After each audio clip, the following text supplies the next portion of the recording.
আগামী ত্রয়োদশ জাতীয় সংসদ নির্বাচনকে সামনে রেখে আমরা আজকে সকলে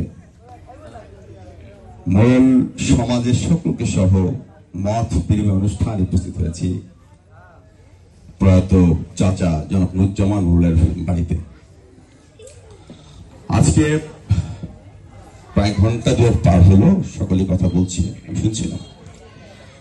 এই অনুষ্ঠানে উপস্থিত আছেন অনুষ্ঠানের সভাপতি জনাব কামরুজ্জামান মোড়ল চাচা, উপস্থিত আছেন জনাব আজহার মোড়ল, এছাড়াও অন্যান্য মুরব্বী ব্যক্তিবর্গ উপস্থিত আছেন। আমার ডান পাশে ভাই বাচ্চু ভাই উপস্থিত আছেন। আমি ধরেছি আমি সবাইকে অ্যাড্রেস করেছি, সবার নাম বলতে পারছি না, বলছি না, বাট সকলের প্রতি শ্রদ্ধা, স্নেহ এবং সহমর্মিতা প্রকাশ করেই আমি আমার সংক্ষিপ্ত বক্তব্য শুরু করছি।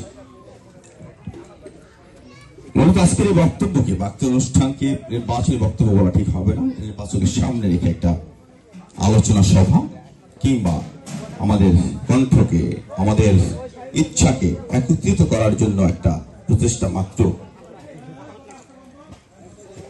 আমি আজকে সত্যি কথা বলতেই যে একটা শব্দ গুছিয়ে নিয়ে আসি নাই যেখানে বক্তব্য কি বলবো। আমার মনে হয়েছে যে যেহেতু নিজের বাড়ি এবং অবস্থা দৃষ্টে কে কিভাবে কি বললো এবং কারা কারা উপস্থিত আছে তাদের চেহারা দেখে আমার মনে যা আসে তাই বলবো। সাধারণত আমরা যে বক্তব্য গুছিয়ে দেই সেই বক্তব্যের মধ্যে সত্য মিথ্যা মিলিয়ে আমরা সুন্দর করার চেষ্টা করি, কিন্তু তাৎক্ষণিকভাবে মানুষ যে কথাগুলো বলে সেগুলো সাধারণত সত্যি হয়ে থাকে। আমি চেষ্টা করবো আমার ভেতরে যে কথাগুলো আছে সেগুলো বলবার জন্য। আমি দুইটা কথা বলবো। প্রথমে এটা বলতে পারেন প্রবাদ বা অন্য কিছু, ইংরেজিতে একটা কথা মিশে গেছিলাম, সেটা হচ্ছে বলে চ্যারিটি বিগিনস এট হোম, অর্থাৎ যে ব্যক্তি দান করতে শেখে তার দান করার কাজটা ঘর থেকে শিখতে হয়। একইভাবে আমার যাই থাকুক না কেন, যত জয়প্রিয়তা থাকুক না কেন, আমি যত ভাবে জ্ঞানী হই না কেন, আমার মানে সম্পর্ক যত ছড়ানো ছিটানো থাকুক না কেন, আমি যদি ঘর থেকে সম্মতি না পাই, ঘরের মানুষের সাথে না থাকে এবং ঘর থেকে যদি কাজটা শুরু করতে না পারি, তাহলে ওই কাজে আমার কোনো মূল্য নেই।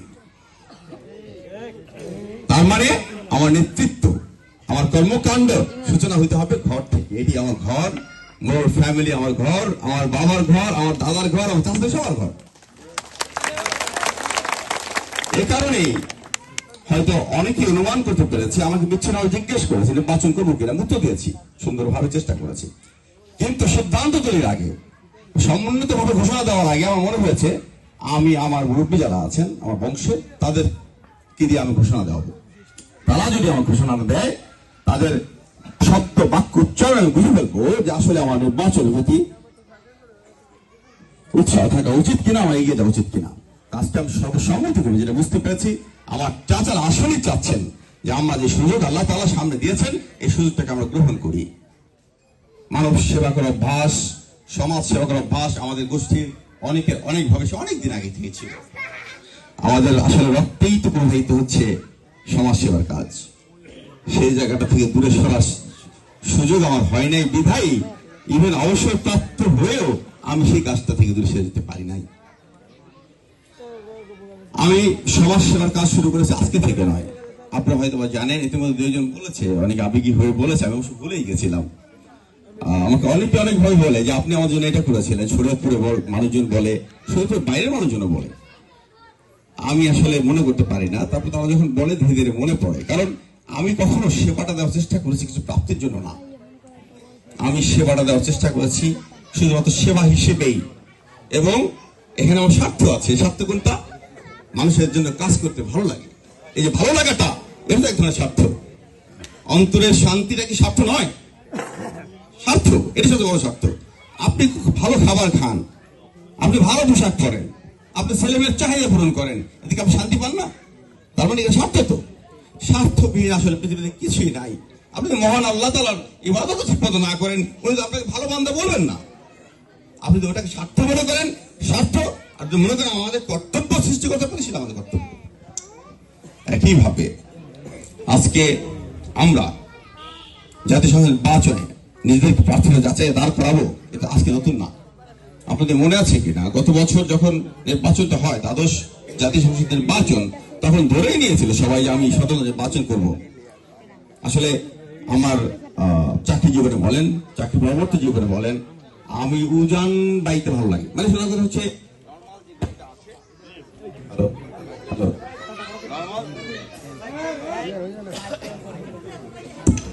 হ্যালো হ্যালো নর্মাল যে সামাজিক ব্যবস্থা আছে, সামাজিক ব্যবস্থা একটু বিচ্যুতি দেখলে আমার কষ্ট লাগে। আমি চেষ্টা করি সাধারণ জনগণ যেটা চায় সেটা সবকে কথা বলতে। এই কথা বলতে গিয়ে সবসময় দেখা গিয়েছে আমি ভাটির বিপরীতে কাজ করতে অভ্যস্ত, এবং ভাটির বিপরীতে কাজ করতে করতে অদ্যাবধি যে পরিস্থিতি এসেছে পাশে দাঁড়িয়ে গেছে, এবং তাই করি।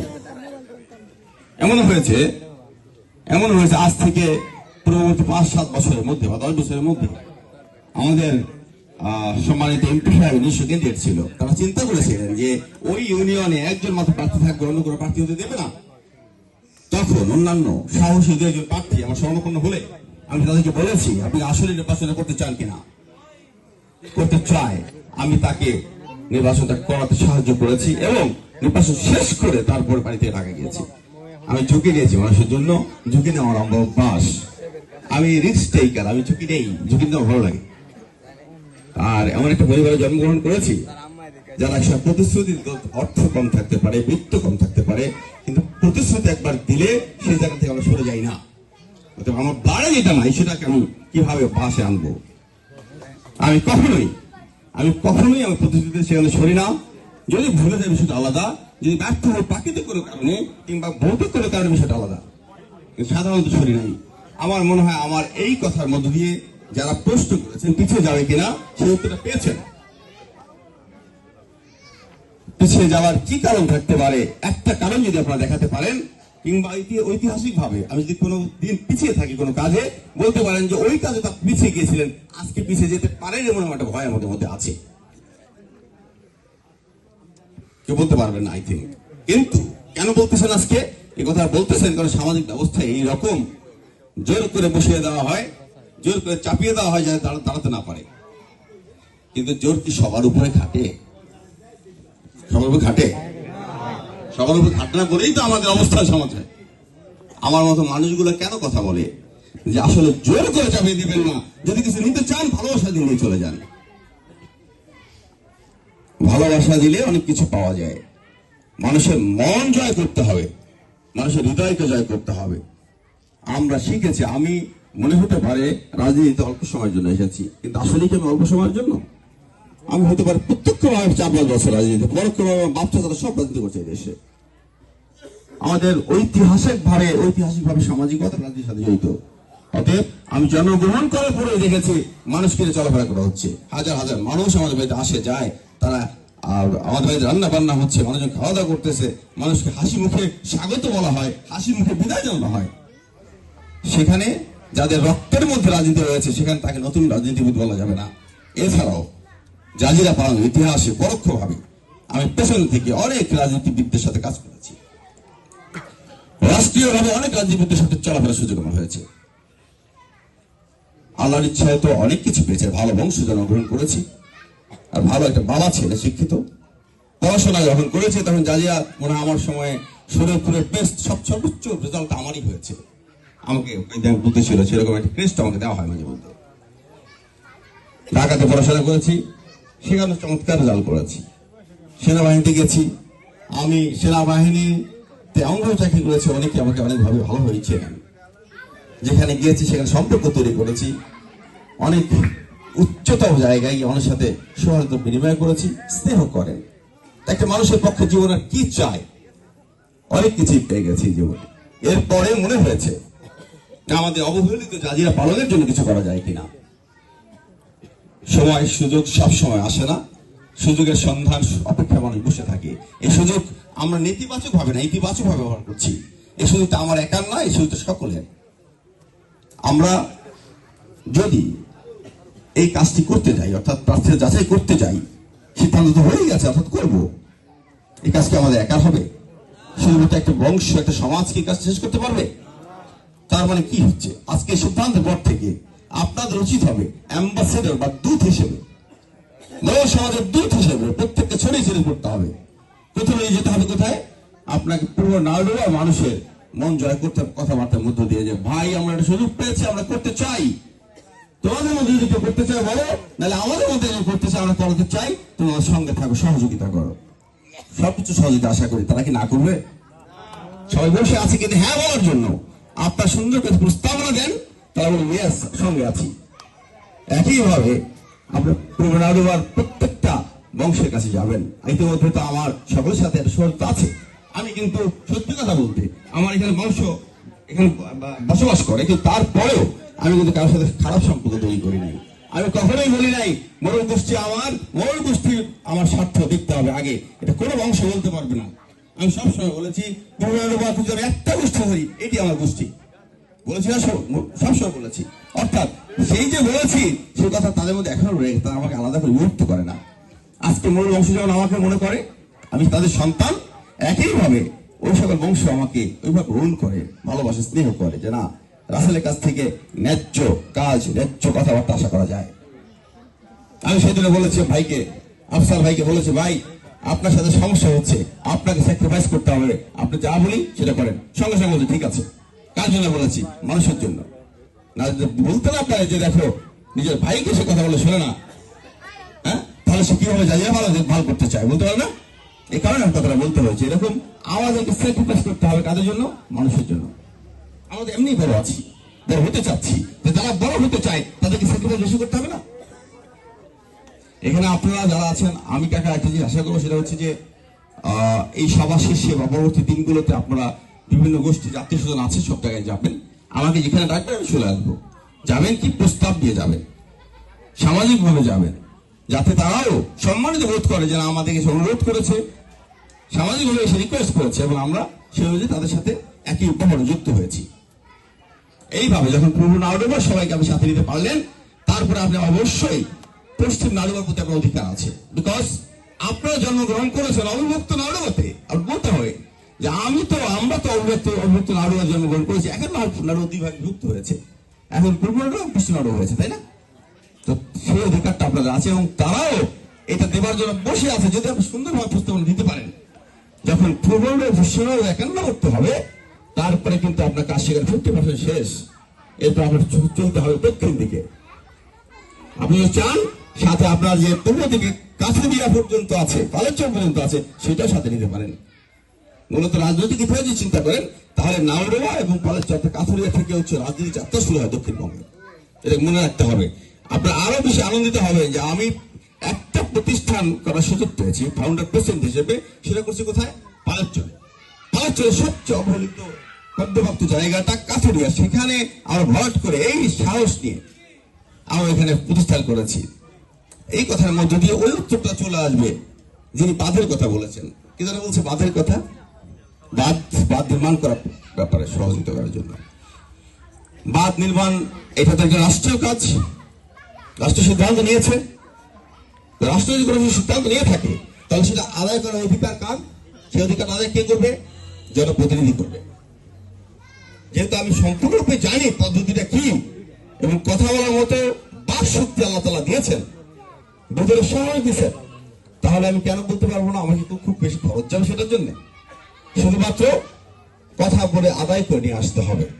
নিশ্চয়ই বুঝতে পারতেছেন, প্রতিষ্ঠান যেহেতু ওই জায়গায় করেছে, আমার প্রতিষ্ঠান যেটা করেছে মায়া আছে আমার, এটা হতে ওটা ভেঙে নিয়ে যেতে পারে। তার মানে কি? ওটা যদি হলুদ বার্তা করতে হবে, আর বার্তার দ্বারা ওই জায়গায় হতে পারবে না, এখান থেকে নিতে হবে বার্তা ধীরে ধীরে। তার মানে ইতিমধ্যে বাদ তৈরি করার পেছনে যে একটা সাপোর্ট, যে একটা কথা বলে তাদেরকে উৎসাহিত করার পদ্ধতি ইতিমধ্যে চলমান, যেটা আমি করেই যাচ্ছি। যদি প্রতিনিধিত্ব না পেয়ে করে থাকে, প্রতিনিধিত্ব অবশ্যই করার কথা, কাজের মধ্যেই পড়ে। আমি কি আমার কথাটা বলতে পেরেছি? যে প্রশ্ন কথা উত্তরটা কি পাইছেন?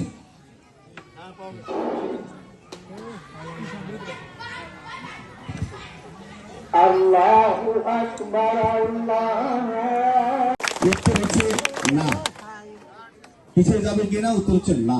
বেনেওয়াটা সব পৃথিবীর যাই হোক।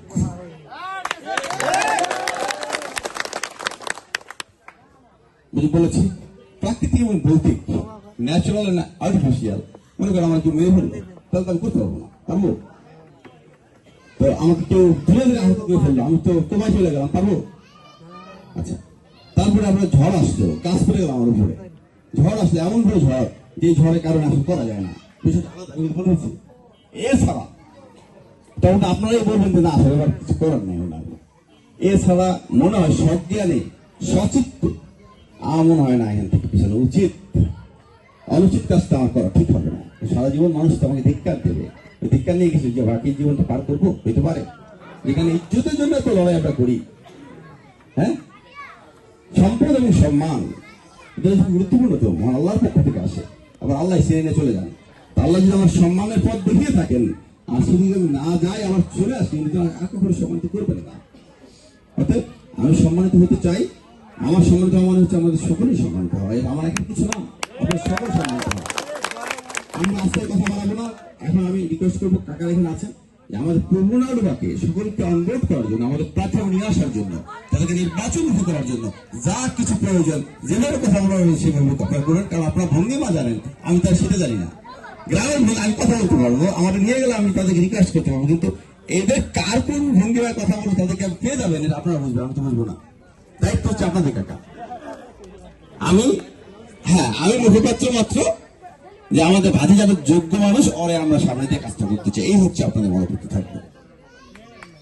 অতএব আজকে থেকে এই মুহূর্ত থেকে আপনাদের প্রতিজ্ঞা হবে সংসদ নির্বাচন না হওয়া পর্যন্ত মানসিকভাবে আমরা ভয় ফিরবো না, রেজাল্ট না নিয়ে আমরা ঘরে ফিরবো না। এই মানসিকতা কি সবার আছে? হাত নামান কুচি আছে, কারণ বোঝা যায় কিন্তু আপনার যে হাত উঠানোর ভঙ্গি মা কথাবার্তা শুনলে বোঝা যায় যে কার কতটুকু আছে। আমরা ধরে নিচ্ছি যে আমরা সবাই একমত, এবং আমি আমার সমাজের মডেল সমাজের সকলের সম্মতি নিয়ে আমি এই কাজে এগিয়ে যাচ্ছি। আমি এই প্রত্যাশা নিয়ে যেতে পারি। অনেক ধন্যবাদ সকলকে, ভালো থাকবেন। আমি কি সকল প্রশ্ন উত্তর দিয়েছি?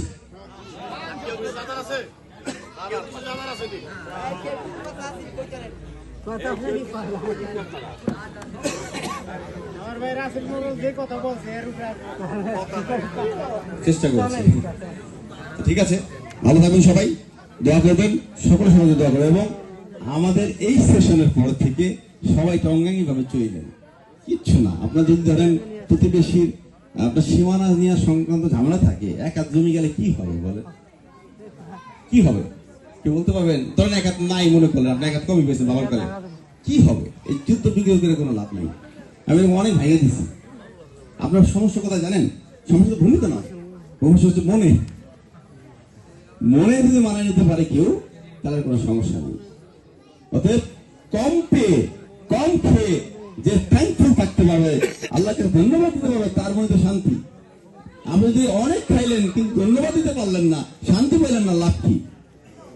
এই জন্য বলা হয়ে থাকে হি ইজ হ্যাপি, সেই সুখী যে থ্যাঙ্কফুল, অর্থাৎ গ্র্যাটিটিউড আছে ইংরেজিতে, বাংলা বলি যে আপনার সেই সুখী যে নিজেকে সুখী মনে করে।